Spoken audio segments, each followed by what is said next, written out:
बिस्मिल्लाहिर्रहमानिर्रहीम। आज हम न्यूक्लियर फिजिक्स का 7th लेक्चर स्टार्ट करेंगे, जिसमें हम बाइंडिंग एनर्जी के बारे में पढ़ेंगे। बेसिकली हम सबसे पहले इसको बाइंडिंग एनर्जी की डेफिनेशन से स्टार्ट करते हैं।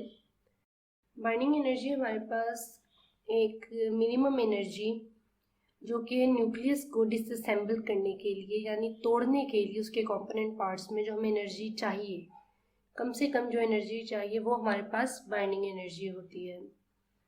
इसको आप आसान लफ्ज़ों में ऐसे समझ सकते हो कि एक सिस्टम है पार्टिकल्स का, उसको हमने सिंगल यूनिट्स में अलग अलग पार्टिकल्स में डिवाइड करना है, वो पूरे सिस्टम को तोड़ना है, उसको सेपरेट करना है।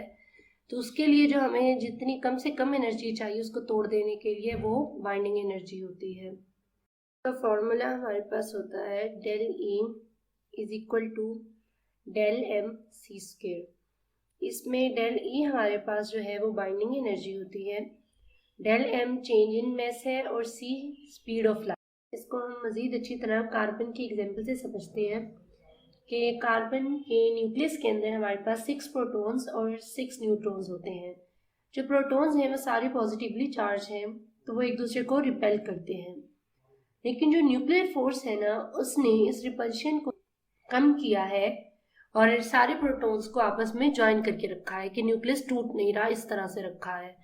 तो ये जो सी एनर्जी है ना, जो सी फोर्स है जो न्यूक्लियस को टूटने नहीं दे रही, इधर इन प्रोटॉन्स को अलग नहीं होने दे रही, न्यूट्रॉन्स को अलग नहीं होने दे रही है, तो वो जो सी एनर्जी है हमें उसके बराबर की फोर्स चाहिए, उसके बराबर की एनर्जी चाहिए जो इसको तोड़ सके, तो उसको हम कहते हैं बाइंडिंग एनर्जी। देखना है कि कोई ऐसा भी एटम मौजूद है जिसकी बाइंडिंग एनर्जी ज़ीरो हो। तो ऐसा हमारे पास होता है हाइड्रोजन एटम, क्योंकि हाइड्रोजन एटम के अंदर हमारे पास 1 प्रोटॉन है और 1 इलेक्ट्रॉन है और इसमें कोई भी न्यूट्रॉन नहीं होता और इसका एटॉमिक नंबर 1 है। सिर्फ एक ही एलिमेंट है इस तरह का जिसमें न्यूट्रॉन नहीं होता और वो ये हाइड्रोजन है। तो इस वजह से इसकी बाइंडिंग एनर्जी भी ज़ीरो हुई, क्योंकि इसका जो मैस डिफेक्ट है हाइड्रोजन के लिए वो ज़ीरो होता है, क्योंकि इस आइसोटोप में सिर्फ प्रोटॉन है न्यूक्लियस में और कोई और चीज़ ऐसी नहीं है जिसमें मैस लॉस हो। हमने कहा कि मैस डिफेक्ट इसका ज़ीरो है। तो अभी तो क्वेश्चन ये है कि मैस डिफेक्ट क्या होता है। मैस डिफेक्ट बेसिकली हमारे पास डिफरेंस है प्रेडिक्टेड मैस और एक्चुअल मैस का। जो एटम के न्यूक्लियस का एक्चुअल मैस होता है ये बेसिकली न्यूमेरिकल से रिलेटेड बात है, ये आपको क्वेश्चन में गिवन होगा। और प्रेडिक्टेड मैस आपके पास वो होता है जो आप खुद फाइंड आउट करते हो मैस ऑफ प्रोटॉन और मैस ऑफ न्यूट्रॉन को लेकर। तो इसमें आप ये देखते हो कि मैस डिफेक्ट आप इस तरह से काउंट कर सकते हो कि आपका जो मैस ऑफ न्यूक्लियॉन्स है, जो आपने मैस ऑफ प्रोटॉन और मैस ऑफ न्यूट्रॉन लिया, उसमें से माइनस करो एक्चुअल मैस जो आपके पास क्वेश्चन में न्यूमेरिकल में गिवन होगा। तो इस तरह से आप मैस डिफेक्ट की वैल्यू निकाल सकते हो।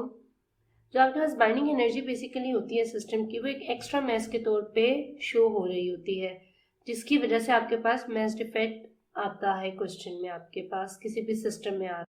ये था हमारा 7th लेक्चर न्यूक्लियर फिजिक्स का बाइंडिंग एनर्जी के बारे में। अगर आपका कोई भी क्वेश्चन हो तो आप कमेंट सेक्शन में पूछ सकते हैं। वीडियो को लाइक करें, कमेंट करें, शेयर करें और चैनल को ज़रूर सब्सक्राइब करें।